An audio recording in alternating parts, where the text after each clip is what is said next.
Good day, good morning, and good evening. My name is PG Gordy, and I am the Goomba head behind this iState YouTube channel. And I am going to put this in the featured place for my YouTube channel so everyone can see this. This is why I'm doing what I'm doing on this YouTube channel. I am not doing what I'm doing on accident. It's not random. I'm very thoughtful in what I do. This doesn't mean that everything I say is fully measured, thoughtful, and deliberate, because I definitely, the very nature of what I'm doing, I kind of have to, in serving the preference I'm trying to serve or satisfy, I kind of have to allow myself to just wreck things, I guess you could say. So this video is about why I'm using the type of language that I'll be using, which is pretty vulgar, pretty nasty, pretty mean.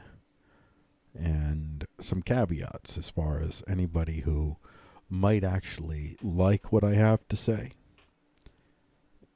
And I don't like, well, I'll start off. These are the caveats. First off, I want to set up who I am. I am an idiot, like most of us, like most all of us. I have a limited understanding of the world. In part, I have a limited understanding of the world because a lot of people who are providing the data have no interest in really providing actual data. They are rather interested in providing manipulated data that moves me into a place that advances their particular vehicle of power, whatever that is. So I know that I'm limited in my understanding of the world. And I know that I've had many times in my life where I was fully righteously convicted of my righteous rightness. Believe with all my heart and soul. And then later come to discover that, no, you were fundamentally wrong. So everything that I'm doing here, I allow for the possibility that I'm absolutely fundamentally wrong. And I'm totally missing the point. I don't believe that. Otherwise, I wouldn't do what I'm going to be doing or what I have been doing. And what I'll continue to do as long as I can. And that is civil disobedience. That is first and foremost what I'm doing on this channel. I fundamentally will not go gentle into that good night. I will not just,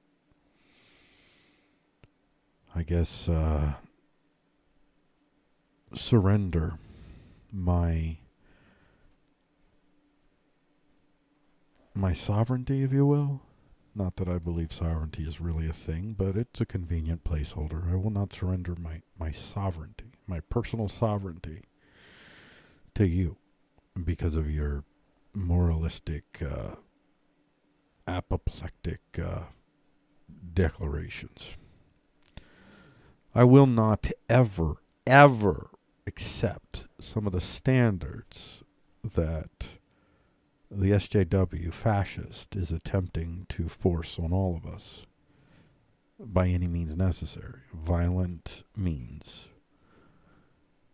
And that is that some thoughts are just too dangerous, and therefore we should prevent these people from even being able to make a living. We should, we fight fascism by assuring that any sign that any kind of thought that starts to form that is fascist in nature, that we go out and we destroy the individuals that are chirping these fascist ideologies. By the way, when are you going to get to your cells, motherfuckers? Because you're fascist. You fucking fascist. I mean, the very idea of destroying potentially dangerous actions by destroying the people who have just the dangerous thoughts is fascist.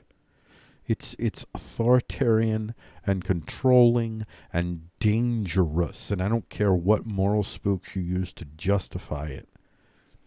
I will not comply. This is not a negotiation. And I'm not the least bit interested in debating anyone who wants to try to convince me that hate speech is a thing and that we should use market forces and government forces, market and or government forces, to assure that dangerous thoughts don't proliferate.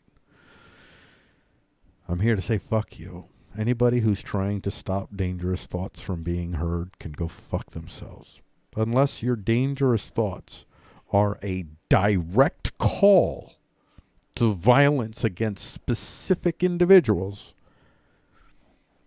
no one should be trying to stop you from talking unless you're in a situation in which you're speaking to an audience that can't escape you. So, for instance, it's one thing for me on this YouTube channel that you can choose to watch or not to use to say fag and nigger.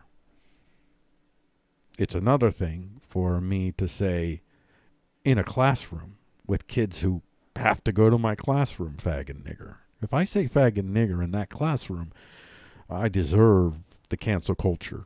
I deserve to be canceled, at least for a significant period of time. It depends on the context, the number of factors, but yeah.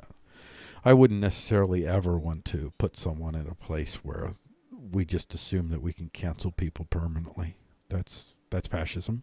I reject that. I do I do kind of accept a degree of that dude needs a timeout. So I refuse to, and I won't do it. I'm not here on this YouTube channel to even try to make any kind of money on this channel. I'll put myself in a position that gives myself an opportunity to at least make money off of what I'm doing here. But, so far, my success on YouTube, and I've been doing YouTube for years, is not very low. Not very high. I've had some channels that have had some degree of success, but by degrees of success, 1,000 subscribers kind of maybe success. Nothing beyond that. So, I'm a little penny ante nothing. I'm a failure as far as YouTube is concerned. My life is an absolute failure so far. I have not been able to connect to the world. Nobody's really all that interested in what I'm saying. I'm reconciled to that, but I'm gonna talk. Primarily, I'm talking just, I guess, well, I know, I don't have to guess. I know exactly why I'm talking, why I've decided that I'm going to just speak plainly, vulgarly, in all the ways that you're not supposed to speak. I'm not going to express ideas that I don't have. I don't have a problem with the word fag. I do have a problem with people calling fags, calling others fags, in a way in which they are absolutely trying to hurt that person with that word. But I don't have a problem with the word fag itself, the word nigger. I'm not going to be afraid of the fucking word nigger. I'm going to say it in context when it's relevant. But I'm not going to wrap it up in a special precious box and keep it away from everyone and call it that shall not be named. So I'm not going to use those words just to use them. So I may go through long periods of time where you might not hear one of those words from me because it's not relevant. I don't particularly like those words. I don't particularly favor those words, and I'll be fine if in the course of time that they end up being reduced to we're describing the words that people used, and we say the word fag, and everybody's like, oh, what's that mean? Well, this is what I'd love to see that day. Even the word nigger, what does that mean? Yeah, well, they're going to continue to have power over human beings if we put them in these precious little boxes where we don't say them. So I'm going to say them when it's relevant, not just to say them. I'm going to say all the nasty words if and when it's the right context. And sometimes I'm going to say words because I'm really pissed off and I'm being led by my anger and my hate, because I do have anger and hate in me, and frustration, anxiety, and fear. Primarily fear. Fear is primarily where my hate comes from, as is the case with almost all of us. And I'm not going to shy away from that, and I'm going to let it be seen. And hopefully what will also be seen is the struggle that we all have to overcome these parts of ourselves that don't align with our ideal selves. And I want to have open conversations with people and not assume just because you're racist that you're evil and that you should be destroyed. I'm not going to try to destroy racists unless and until racists are doing things that directly, not indirectly, but directly harm others. And so on that front, this is what I'm doing. I am being the change that I want to see, so to speak. I am being the courage that I'd like to see in others. Not that I'm courageous, I'm not. But maybe in some small part I am, or maybe I'm totally delusional. You never know. You never know. I could look back at this time 5 years from now and say, "Oh, dude, you just didn't know." I don't think so, though. I think I'll look back at this time with some degree of pride, no matter the outcome, that I was not one of the people that decided out of fear to not express what I feel. Even if I believe that some of the things that I express might possibly get my life destroyed in this world that we live in now in America, where people have to check themselves. And they're not checking themselves because they really want black people to be equal with them, or gay people to not be ostracized for being gay. No, they still hate black people, and they still hate gay people. They're just suppressing it, eating it. You're not getting rid of racism. You're not getting rid of bigotry. You're not getting rid of hate. You're just creating the next generation of terrorists is what you're doing with this kind of approach to life, this SJW approach to life. And well, I'll say SJW, not broadly. So I will try in the course of everything that I offer. I'm sure I'm going to screw up, but hopefully, God willing, when I express the negative, the angry, the hateful, I express also the caveats. Like, I'll call you a fucking cunt, but then I'll later make clear when I call you a fucking cunt, I'm only talking about this particular action, this particular aspect of your life, in this particular place. The things that you're doing, the things that you're saying, the things that you're advocating for, you are a fucking cunt. Or a dick. It's interchangeable. And I call men and women cunts and men and women dicks. You won't hear me call people fags. I don't really like, although I listened to a show called Revenge of the Cis.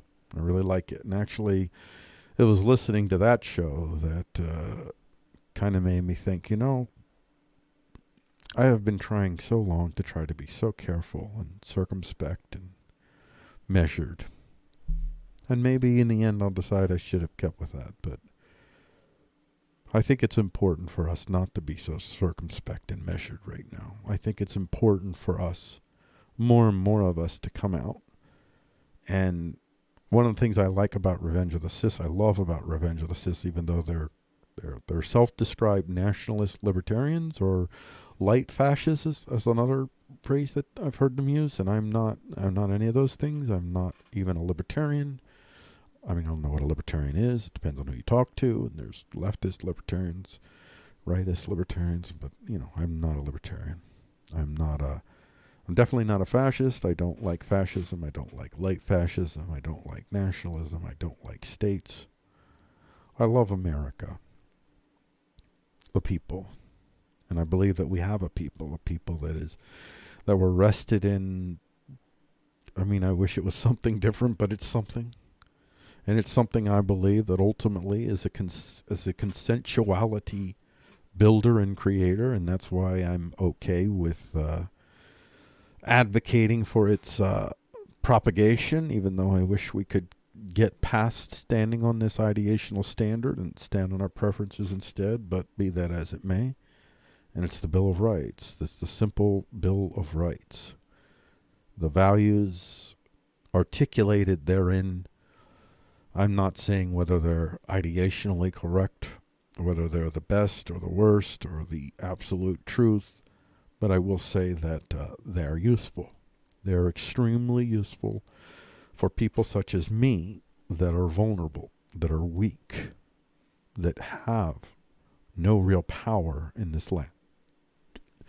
They give me a certain ideational advantage over those who would use the state to more fully and completely attempt to build the human anew in their image. That's what the Bill of Rights checks against. It's not the paper, it's not the written words. It's how the ideational power is transferred from one generation to the next, to the degree that in America today, I believe, I suspect, I have no scientific reason for this, this is just my suspicion, I suspect that 80% or more of us are more than willing to live within the confines of the Bill of Rights. And that if we did live within the confines of the Bill of Rights, that a lot of the variations of notions of how it is that we can govern amongst ourselves would be more healthily allowed to flourish and be tested. But without that ideational power as a check against those that have the overwhelming advantage across all the other spheres of power, the demonstrable sphere of power, the social sphere of power, and absolutely the force sphere of power, that those individuals don't have ideational power over us. Because once they have the ideational power, in addition to all the others, then America becomes like any other nation in the world. Israel, Turkey, Japan, China, Russia, all of them fundamentally lack within their people this ideational notion that they should assume that they have a right to bear arms. And that the right to bear arms is really the right to defend yourselves against all enemies, foreign and domestic, with an understanding that government is fallible, and therefore, potentially, with the wrong people in power, could be an absolute threat against your quote-unquote liberty. I'll say a threat against consensuality. And so in America, unlike any other country, we have this powerful ideational assumption that we have been given through training, indoctrination, whatever, that no other country has, in my opinion.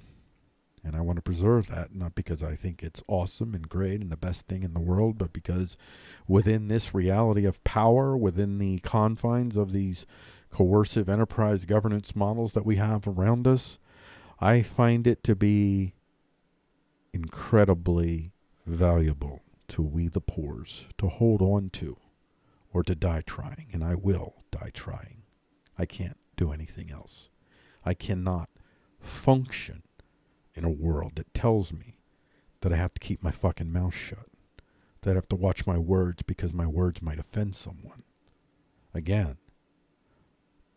if I'm dealing with people in a position where I have a power over them, a real demonstrable power over them, and they're in some form of captive audience situation, then my words mean a lot more. Then my words can be condemned. Then you can go after me.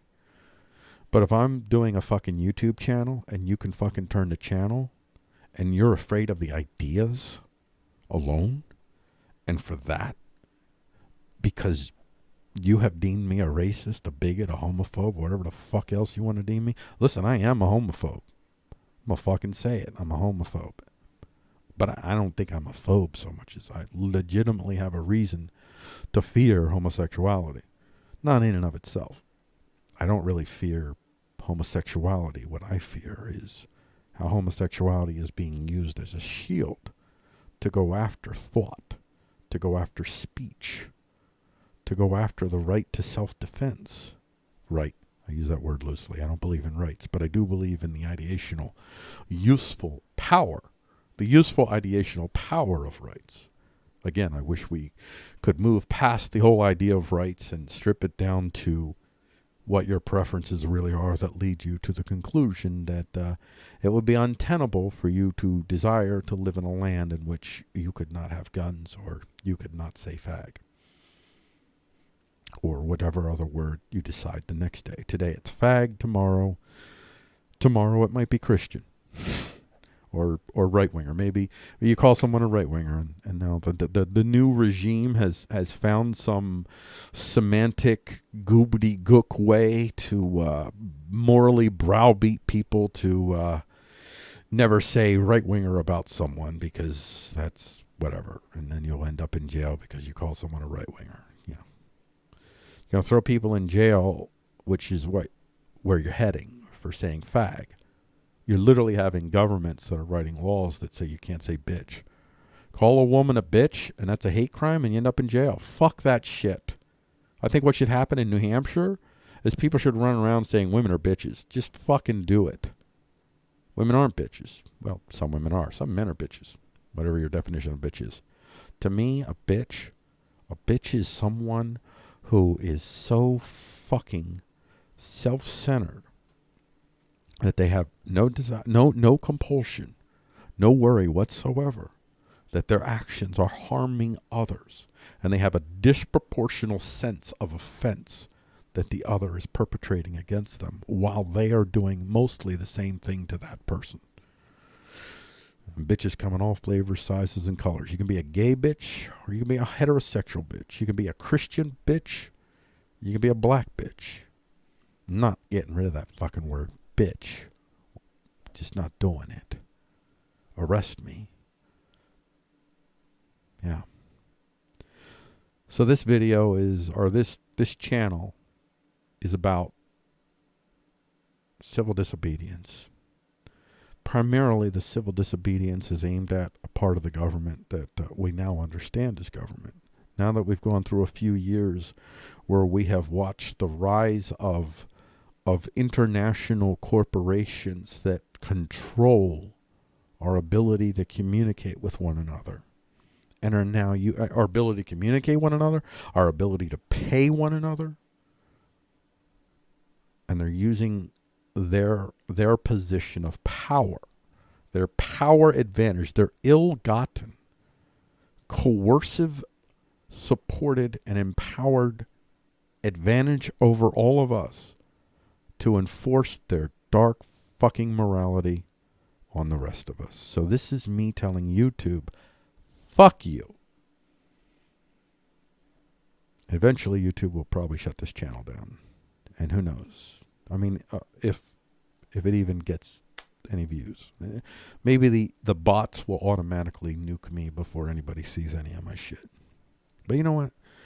It'll be good for me to know this. It'll be good for me to force myself to face the reality of power. I am going to live the life of a quote-unquote free person. And I guess force you fascists to do what you do. And hopefully, if you do harm me, if you kill me, people will see what you've done, and maybe it'll nudge people to resist. But at the same hand, and this is a key part of this channel, while I believe SJW fascism is absolutely the most significant, immediate threat to my existential well-being as a self-aware human who wants to live a self-aware life, I don't believe it's the only threat in America. And so I feel the need very, very, very much to make sure, as I am calling out the piece of shit subhuman fucking garbage that are the SJW fascists, that I'm always doing two things. One, you're a piece of shit. You're a fucking vermin. You're a fucking insect. Just this part of you. Just this part of you. Other than that, you're a human being. I'm a Christian. I'll say God loves you. You're a human being.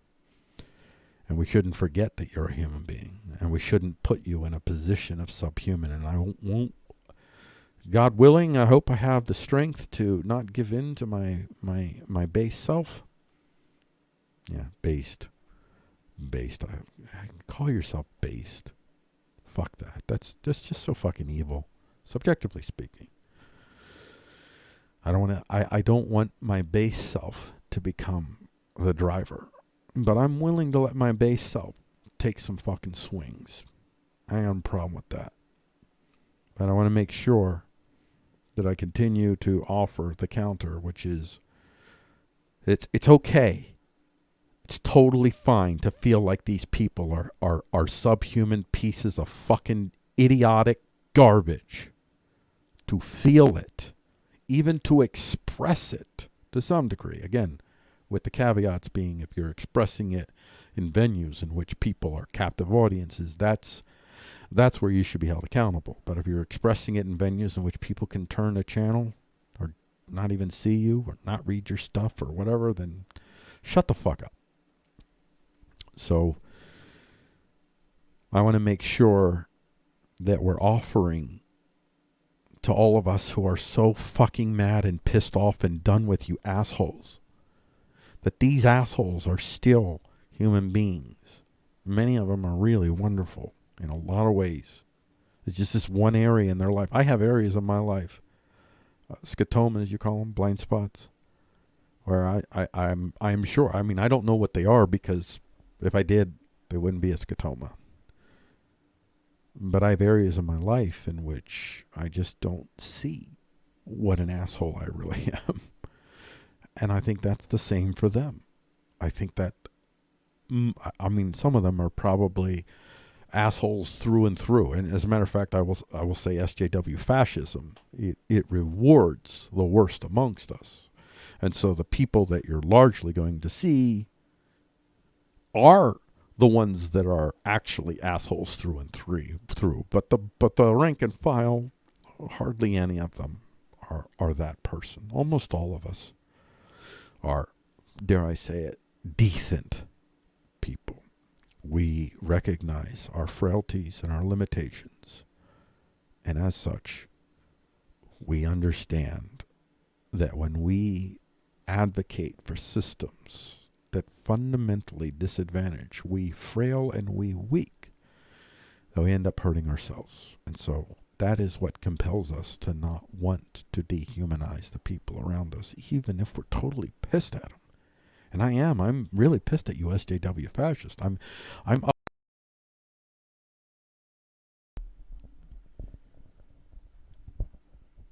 All right. So, all right. Well, I don't know if this is working still. Got a little glitch here, but if it's not, then you don't hear the rest of this. And I'm going to wrap this up. I'm going to wrap this up by saying, listen, folks.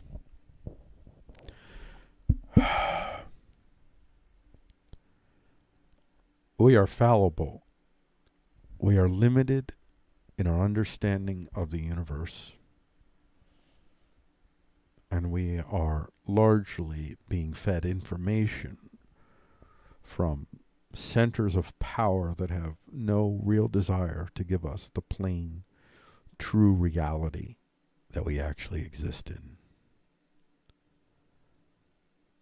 And so to that end, I offer you this caveat. I am a flawed human being with a limited understanding of the world that has formed a conviction, rightly or wrongly, and I'm pretty strong in my conviction, that I have an obligation to myself, to my family, to my neighbors, all these people that I need to be happy and healthy because I need them to do shit that enriches my life. It serves me. It serves me completely to want the most amount of people around me. Fair and self-empowering life as possible. And so, to that end, I commit myself to this task to be a rude motherfucking vulgar piece of shit fucking bastard that offers a challenge to the SJW fascist and a warning to those who hate the SJW fascists. Don't be them. Don't become them. Don't fall into the trap of dehumanizing these folks. Because there's a significant number of people that are following SJW fascism. And I'm telling you, there's a lot of awesome, wonderful people in that group that if we lose as America, we lose America. We need our people. We are all Americans bound in the Bill of Rights. And the sooner you come to realize that, the sooner we can actually confront racism and bigotry and all that shit in ways in which we are not gutting people around us and feeding the worst of the worst, the true fascist, who will step into your vehicles of power that you create every time and turn it against you. You're going to build killing machines, and the killing machines are not going to be destroyed when the racism is quote-unquote over. First off, you're not going to end racism with killing machines, but even if you could. Instead, they'll just replace the targets. And most likely the targets will be the same people that built the damn machines in the first place, because that's usually how revolutions work. Usually the most diehard ideological revolutionaries are the ones that the megalomaniacs who find themselves gifted these vehicles of power that you've created for them for the good of the whole. They'll use them to shut the door behind them, and that means you die too. You die with us. So 80% of us or more, I believe, are more than able, willing, and ready to be loving brothers and sisters in the American ideational power of the Bill of Rights. And it would be great if we could strip it down and get people to actually come face to face with their fundamental preferences in life and their fundamental awareness of the reality of power. And I believe if they did, that almost all of us would come to realize that what we really want, more than anything, is simply to live the life of our own choosing. And the best opportunities that we're ever going to have to do that, if we are not super uber people that can crush the world, and we don't have the super uber resources to crush the world, which is 350 whatever million out of 350 million and 1,000 people, that we don't support the structures that continue to empower and enable this type of fascist authoritarian thinking that rewards the killers, the ones who imagine that they are God and that they can act without consequence against the consensual wishes of their neighbors. All right. I hope you enjoy the shows as I create them. And God willing, I'll be around for a while. And God willing, my life won't be destroyed. I guess we'll find out.